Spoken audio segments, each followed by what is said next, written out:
So the next topic is picric acid fixative. We know that as a histotechnologist, we have to remember all the different types of the fixatives, their effects on the tissue and the cell structure. So it's very difficult to remember all the pros and the cons of different types of the fixative and their effects on tissue structures and the cell component. So in that video series, we will try to make it easier so that we can remember and can also make it easier to use. So the first fixative is picric acid fixative. We know that it's a chemical that used in histology, and its unique property is it can both prepare the tissue and color it or stain it. Now let's see how it works. As we know that it's a covalent fixative. What does it mean? It means it makes a protein clump up.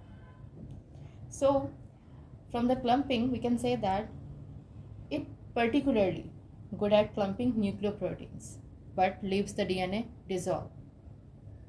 We also know that it's a strong acid and can break down the nucleic acid like DNA or RNA. So if we are trying to study DNA or RNA, we can't because it dissolves the DNA.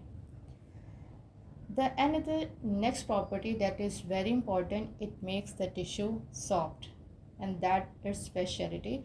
Picric acid, it makes the tissue soft. And the other one is it can also cause the shrinkage of the tissues, and that is disadvantage because it causes the shrinkage of the tissues. Next one is must be thoroughly washed out before the processing. If not, the staining will be poor and the cellular structures can be damaged over the time.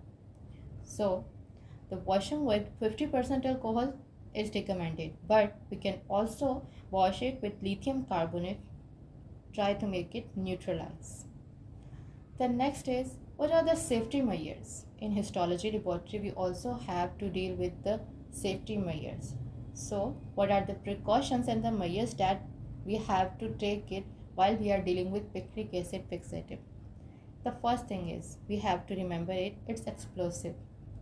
So we always try to make it moisture free, 10% moisture, and it's usually sold out with 10% moisture to keep it safe.